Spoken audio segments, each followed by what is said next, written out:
백 교수님, 이재명 전 대표뿐만 아니라 지금 부인 김혜경 씨도 재판을 받고 있지 않습니까? 네. 공직선거법 위반 사건. 15일에도 이 위반 사건에 대한 재판이 있었는데 원래는 검찰에 피고인 신문이 예정이 되어 있었는데 불발이 됐다고 하네요. 김혜경 측에서 나 신문 못 받겠다. 진술 거부권이라고 합니까? 이것을 뭐 구사했다면서요? 네, 김혜경 씨가 이제 재판에서 사실은 이런 겁니다. 검찰에서 조사를 받을 때 묵비권 행사를 했죠. 관련한 부분을. 예, 그렇게 돼서 모든 건 법원에서 증언을 하겠다, 진술하겠다 이렇게 얘기했었어요. 예. 그런데 그런 약속을 어기고 검사가 이제 신문을 신청을 합니다.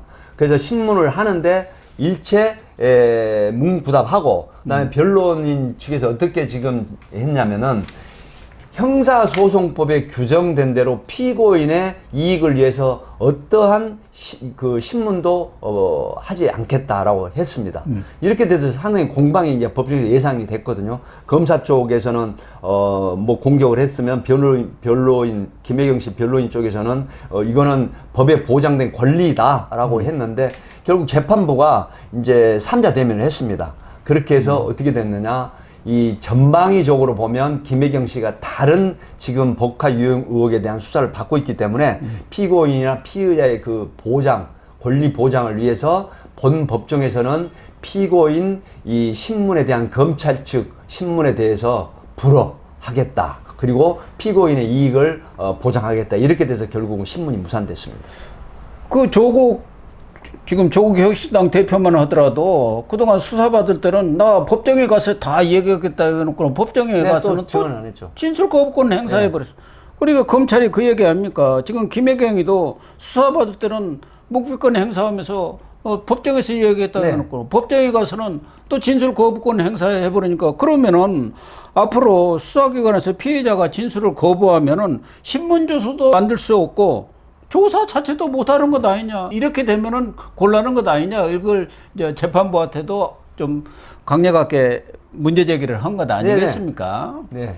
그러나 재판부에서는 진술 거부권이 더 상위다. 네, 뭐 이런 상위법이라고 이렇게 봤습니다. 입장을 표명을 했는데 검찰 측에서는 진술을 거부하더라도 묻는 말에 대답을 하든 안 하든 어떤 표정이라든가 태도라든가 말투 이런 것도 상당히 중요한 어떤 사안에 대해서 판단하는 근거 기준이 될 수가 있는 거 아니냐. 그렇죠. 그런데 아무것도 안 해버리는 것은 이건 좀 과하다 그런 얘기죠. 그러니까 이제 형사소송법에 보면 피고인이 본인이 불리하다고 생각하는 부분에 대해서 법정에서 진술을 거부할 수 있다는 게 명시되어 있습니다. 예, 그럼에도 불구하고 관련해서 검찰 피의자 신문, 경찰 피의자 신문에서 묵비권을 행사를 했죠. 그 다음에 이제 검찰에서 분명히 요즘은 그 법이 바뀌어서 검사 피의자 신문조서 작성도 법정에서 증거 능력이 없는 걸로 지금 개정이 돼 버렸거든요. 그렇기 때문에 법원에 와서 또다시 형사소송법에 규정된 피고인의 방어권 차원에서 진술을 거부하겠다라고 하는 부분인데 이 부분에 대해서는 사실은 법정에서 판사나 이 재판관들이 그렇게 좋게 안 보는 부분이 있습니다. 그렇기 때문에 결코 검찰이 곤혹스러울 상황은 아니고 관련한 부분을 법리적으로 그다음에 채ting 방식을 통해서 충분히 기소가 돼서 유죄로 된다는 취지의 공소장 작성을 해서 그다음에 제출을 하게 되면은 판사가 이 피고인이 와가지고 엄연한 모든 채증 자료나 법리적인 측면에서 문제가 없다라고 되는데 불구하고 진술을 거부한다라고 하면 바로 조국 혁신당 대표처럼 유죄 취지로 인용이 될 가능성이 크다. 이렇게 분석을 합니다. 완전히 법꾸라지 행태인데 그동안의 혐의에 대해서도 다 지금 부인을 하고 있지 않습니까? 2018년 8월 2일 그 서울 광화문 중식당에서 10만 4천 원. 10만 4천 원. 그러니까 민주당 소속 국회의원 부인들 3사람하고 식사를 했는데 식사를 자기가 초청을 했으면 그 비용을 누군가가 냈을 거 아닙니까? 그렇죠. 당연히 초청자층에서 냈는데 김혜경은 나 그거 모릅니다. 배소연이가 알아서 결제를 했다. 나하고는 아무런 상의가 없었다. 이게 그러면서 다 혐의를 부인하고 있고 또 배소연은 내가 알아서 했습니다 하고 지금 독박을 자처하고 있지 않습니까? 이게 짜고 치는 고스톱이고요. 그다음 그 배소연 비서관은 이미 유죄 판결을 받아서 항소를 안 했거든요. 8개월에 징역 8개월에 집행유예 2년인가를 받았지 않습니까? 그렇게 받았습니다. 그렇기 때문에 그러니까 이사부재리 원칙에 의해서 또 다른 증거가 발견되지 않는 이상 이 배 비서관은 처벌을 안 받습니다. 그렇기 때문에 이 부분에 대해서 짜고 치는 고수톱 역할이 있을 수 있다라고 하는 게 이제 그 개략적인 그 시각인데, 어찌됐든 간에 말씀하신 것처럼 자, 의원 부인들을 초대를 해서 식사를 같이 했다. 그렇게 하고 계산을 했는데 이 계산이 누구의 카드로 계산이 됐는지, 예를 들어서 김혜경 씨가 내 카드, 개인 카드를 줬더라고 하면 문제가 안 되죠. 아무 문제가 없죠. 불구하고 경기도 배 법카드니까. 비서관이 카드를 계산하는 거는 배 비서관 개인 카드가 아니라 100% 경기도 법카라는 걸 인식을 하고 있었거든요. 예. 그럼에도 불구하고 모르겠다라고 하는 건 이게 참 손바닥으로 하늘을 가리는 격이죠. 배서연이도 그 부동산 80억 이것 때문에 이게 차명 아니냐 이런 네네. 의혹을 받고 있는데, 이것 때문에 자기가 다 독박을 쓰겠다고 자처를 하고 있는 것 같은데 참 말이 안 되는 것 같고, 상식적으로 보면요. 이제 재판부에서 이걸 어떻게 받아들일 것인지 지금 저희들이 이 토크하고 있는 이 부분에 판사도 인식을 할 걸로 그렇게 생각을 합니다. 또 하나는 김혜경, 이재명 두 사람이 7월 4일 날 또 쌍소환을 부부 네. 소환 통보를 받았지 않습니까? 수원지검에서 받았죠. 예, 검찰에서 4개의 날짜까지 주었잖아요. 이것도 지금 법인카드 사용 문제 아닙니까? 법인카드 굉장히 불법 사용 큰 의혹. 액수입니다. 몇 예. 천만 원이라고 하는 의혹이 있고. 지금 재판받고 있는 것은 선거법 위반 사건이고, 네, 기부행위. 이것은 기부행위 기부행위고. 위반 사건이고, 이 법카는 경기도 법카를 이용해서 횡령, 업무상 횡령죄가 소고기 초밥 뭐 또 과일 이 사 먹은 것 제사상 차리는 것까지 전부 법카로 이용한 것 아닙니까? 그 부분에 대한 지금 소환을 통보를 했잖아요. 네. 조사를 하겠다고 해가지고 모든 지금 수사를 다 마치고 이제 마지막 그 수사 마무리로 김혜경과 이재명 소환을 통보했는데, 이것은 지금 무시하고 있지 않습니까? 법을 완전히 무시해버리는 거. 검찰도 무시하고 뭐 나 안 가겠다 지금 이러는 모양이에요. 그렇게 되면 강제 수사가 이제 돌입이 되겠죠. 근데 어떻게 들어서. 또 이 사람들을 강제 구인할 수도 없는 것이고. 아닙니다. 김혜경 씨 같은 경우는 지금 얼마든지 강제 구인이 가능합니다. 그래도 제1야당 또 거대 야당의 대표 부인을 구인한다는 그 부분은 것도. 제가 판단할 때요. 네. 검찰이 법대로 원칙대로 성역 없이 예의 없이 한다고 하면 이재명 대표에 대한 거는 현재 관련법에 의해서 이제 국회를 통과를 해야 되는 부분이 있지 않습니까? 예. 그러나 김혜경 씨는 지금 사인입니다. 하기 때문에 이 체포영장을 발부를 요청을 했을 때 과연 재판부에서 소위 말하면 영장 전담 판사가 어떻게 할지 이 부분은 앞으로 두고 봐야 돼요. 예, 김혜경이는 남편 이재명한테 얹혀가면서 지금 뻔뻔스러운 행태를 보이는데, 어제 재판이 끝나서도 법정에서는 한마디 안 했는데 지지자들이 그 영상을 보니까 우르르 몰려와서 그 자기 책이라는 거 뭐 있잖아요. 밥을 지어요인가? 거기다 또 사인을 하면서 서로 히히 낙낙거리면서 그렇게 또 좋아하대요. 그래가지고 거기 왔던 그 지지자들이 아유 예쁩니다. 힘내세요. 막 이러고. 법정 밖에서는 전혀 또 딴 행동을 보이고, 특히 지금까지 재판 12번인가 했는데 기자들의 질문에 대해서는 단 한마디도 않고 제네시스 차 타고 도망을 가버리고 그러더구만요. 아마 그 부분은 그 법률 지원단에서 아마 조언을 했을 겁니다. 그랬겠죠. 왜 그러냐, 기자가 묻는 말을 질문하면 그게 또 파생돼 가지고 여러 가지 또 문제가 또 나올 수가 있고, 그래서 절대로 인터뷰 응하지 말아라고 하는 그런 어떤 조언이 있었을 걸로 예상이 되기 때문에, 유력한 정치인의 그 부인으로서 또 지금 이 잘못한 혐의로 조사를 받고 있기 때문에 이 양날의 칼이 될 수가 있거든요. 그렇기 때문에 아마 그런 부분은 이 조언에 의한 행동으로 보입니다. 물론 뭐 변호인들의 조언을 받아서 그런 행동을 한다고 하지만, 그 기자들 오는데 막 도망가고 제네시스 문 확 닫고 가는 그런 모습들은 그래도 다른 분도 아니고 자기 대통령을 지금 영부인을 꿈꾸고 있는 사람의 처신으로서는 바르지 못한 것 아닌가. 그러니까 기자들한테 그렇습니다. 뭐 네. 답변을 못 하겠다든가 뭔가 합리적인 얘기를 하고 이렇게 점잖하게 행동을 해야지. 그럴 수 있죠. 뭡니까 모양새가. 그 혐의 유무나 유죄나 무죄 취지를 떠나서 어쨌든 무리를 일으켜서 죄송합니다. 이 정도 그럼요. 언급을 한다라고 하면 그래도 달라 구체적인 보이죠. 내용은 변호인한테 네. 물어보십시오. 네네. 이렇게 하고 얼마든지 점잖하게 할 수 있는데 차 안으로 도망가는 거. 그러니까 품격을 잃은 형태이고, 예를 들어서 기자에 대응하는 부분을 조언을 받았다고 하면 반대로 어떻게 할 것인가, 어느 정도 언급을 할 것인가 또 사실은 조언을 받는 게 좋지 않았을까 하는 생각입니다. 12번, 13번 재판하는데 기자들과 단 한 번도 질의에 답변하지 않았다는 것도 그것도 오만한 행태입니다. 예. 국민의 눈높이는 안 맞는 그렇습니다. 것이죠. 백 교수님, 15일에는 한변이라고 있습니다. 네. 변호사 단체인데 네.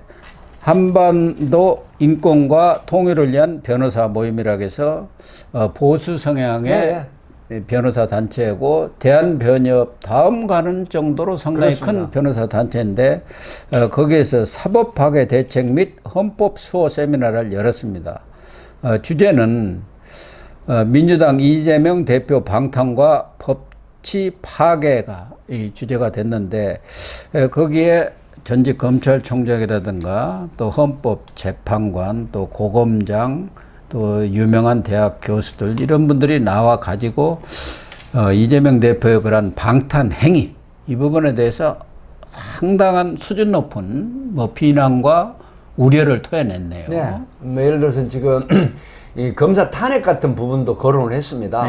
예를 들어서 이재명 대표에 대한 그런 어떤 수사를 했던 검사들 4명에 대한 이 탄핵 이런 부분 그리고 이재명 방탄만을 위한 사법체계 근간을 흔드는 이런 부분들이 사실은 내란 수준이다라고 이렇게까지 얘기를 했는데 그렇습니다. 뭐 말씀하신 것처럼 굉장히 그 명망 있는 그런 그 법률가들 뭐 헌법재판관 출신 지검장 또 법원 판사 출신 대학 교수 법학 이런 분들이 와서 이런 그 이재명 대표에 대한 방탄, 그 다음에 이 탄핵이라든가 이런 것들에 대한 상당히 그 고강도 비판을 하는 그런 자리였습니다.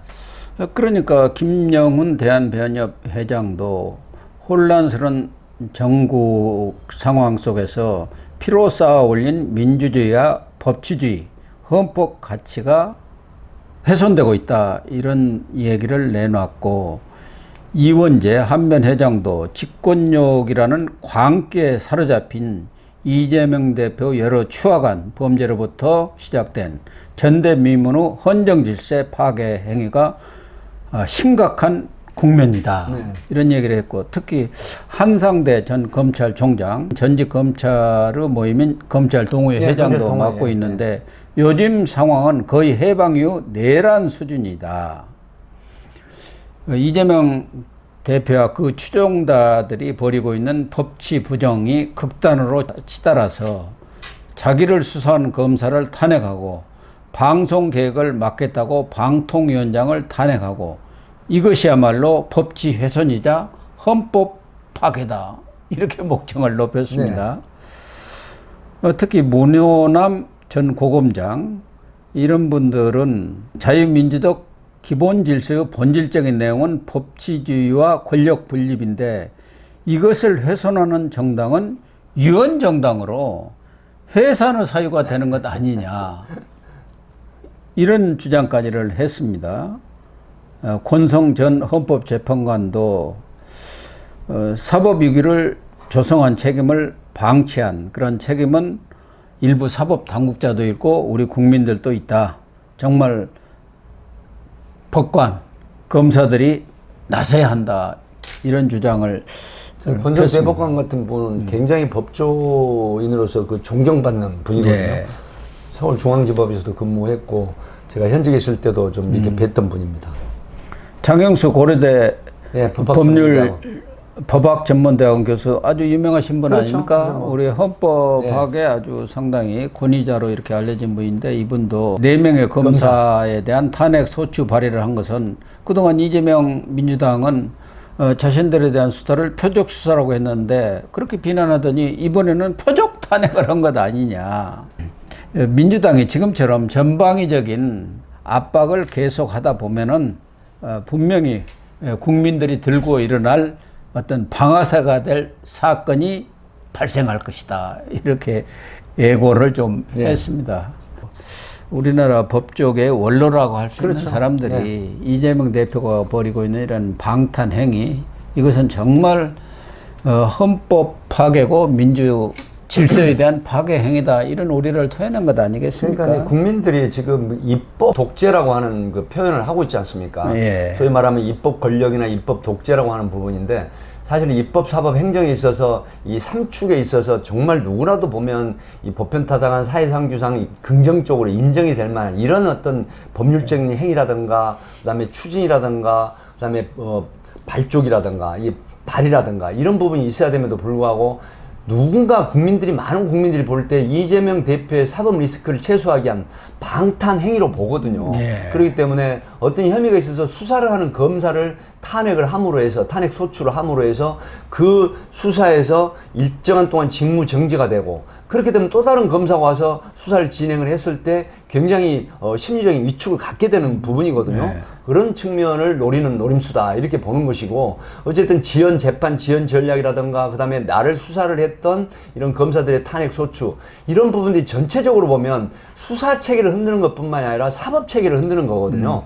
사실은 수사권 내지는 재판권의 형성 내지는 이 결정까지 영향을 미치겠다고 하는 의도로 보이기 때문에 이런 부분들에 명망 있는 법률가들이 나서서 하나의 목소리로 비판을 하고 있는 이 부분인데 끝에 말씀하신 것처럼 이런 부분들이 국민들이 계속해서 그 숨은 뜻을 모르겠습니까? 그렇기 때문에 그렇기 때문에 이재명 대표의 개인 어떤 그 범죄 혐의에 대한 그런 방탄 목적의 국회를 완전히 지금 이용하고 있고 국회를 혼란에 빠뜨리고 있지 않느냐라고 하는 비판이 국민들로부터 일어날 가능성이 전혀 없는 건 아니죠. 지금 내일 모레 19일에는 윤석열 대통령 탄핵 청문회를 네. 국회 법사위에서 열겠다 해갖고 지금 민주당이 벼르고 있는데 이것도 지금 국민의힘이라든가 대통령실에서는 위법 유헌적인 행위다. 그러니까 지금 거기에 참여를 못하겠다 해갖고 극한 대치를 지금 벌이고 있는 상황 아닙니까? 이렇게 청원 냈다 해갖고 대통령 탄핵을 하겠다고 나서는 거 이거야말로 정권을 그냥 흔들겠다 차원을 넘어서 그저 먹겠다 접수하겠다 그런 의도를 노골적으로 드러낸 거 아닙니까? 그 청원한 숫자가 지금 130, 40만 되지 않습니까? 예. 근데 이제 여러 번 말씀을 드렸지만 과연 이게 순수한 그런 국민 청원인가라고 하는 부분에는 약간 이제 의구심이 드는 대목이죠. 왜냐하면 진영 논리에 입각한 그런 청원 숫자라도 보이기 때문에 물론 개 중에는 이 당과 상관없는 또 진영과 상관없는 분도 일부 참여할 수도 있겠지만 상당수는 진영 논리에 입각한 청원 숫자라고 이게 분석이 되고 있기 때문에 이 부분에 대한 청원의 의도도 사실은 그 바탕이 굉장히 진정성이 의심이 된다라고 하는 이런 분석이 있는 것이죠. 어쨌든 이재명 대표가 자신에 대한 선거법이라든가 위정교사 1심 선고가 임박해 오니까 상당히 조급하고 답답한 그런 심정 하에서 너무 급박하게 이 전국을 몰아치고 있는데 결국은 그렇게 하다가는 제 꾀에 제가 넘어간다고 제 발등을 찍지 않겠나 하는 예상들이 많습니다. 그래서 국민들이 그 이재명 대표에 대한 어떤 방탄 국회 운영이라든가 사법 리스크에 대한 어떤 이런 어떤 방어 기조가 결국은 이 국정 혼란 내지는 국민들로부터 굉장히 피로감을 높이는 이런 형태이기 때문에 이런 부분에 좀 안급을 조절한 정말 국가나 국민을 위하는 또 국회, 신성한 국회를 위하는 생각 이런 부분들이 좀 있었으면 하는 그런 바람이 있는 것이죠. 그렇습니다.